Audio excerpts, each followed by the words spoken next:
আজকের ব্লগটা একদমই সিম্পল হবে। কোনো বিশেষ প্ল্যান নেই। শুধু আমার দিনের ছোট, ছোট মুহূর্তগুলো আপনাদের সঙ্গে শেয়ার করব। সো হাই, আমি আফিফা। ওয়েলকাম আমার নতুন আরো একটি ভিডিওতে। সকালে ঘুম থেকে উঠে ফ্রেশ হয়ে তাড়াহুড়ো করে রেডি হয়ে বের হয়ে গিয়েছি ভার্সিটির উদ্দেশ্যে। বাইরে তখন টুপটাপ বৃষ্টি। চারপাশটা একদম ভেজা আর সুন্দর লাগছিল। আমি প্রায় বাসা থেকে নাস্তা না করেই বের হয়ে যাই, কারণ ক্লাস শুরু হওয়ার মাত্র ২০ মিনিট আগে আমার ঘুম ভাঙে। তারপর তাড়াহুড়ো করে রেডি হয়ে সোজা ভার্সিটির উদ্দেশ্যে বের হয়ে যাই। আর সবচেয়ে মজার বিষয় হলো সাজসজ্জা হিসেবে ক্লাসের সামনেই একদম সত্যিকারের একটা ফ্যান রাখা ছিল। দেখে বেশ অবাকই লাগছিল। এর মধ্যে আমাদের একটা ক্লাস শেষ হয়ে গেল। তারপর শেষ ক্লাসে ম্যাম পড়াচ্ছিলেন।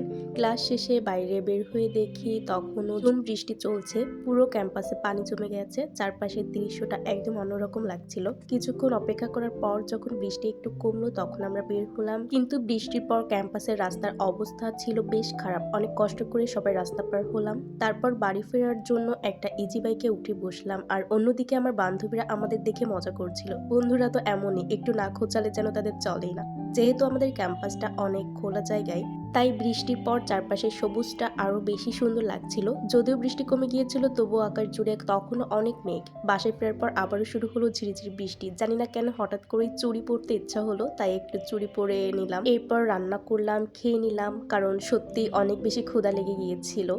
সর্বশেষে আমি আমার প্রেজেন্টেশনের কাজও করে নিয়েছি। দেখতে দেখতে এভাবেই কেটে গেল আমার পুরো একটা দিন। এই সিম্পল ব্লগটা আপনাদের কেমন লেগেছে অবশ্যই কমেন্ট করে জানাবেন। আজকে এখানেই বিদায় নিচ্ছি। আল্লাহ হাফেজ।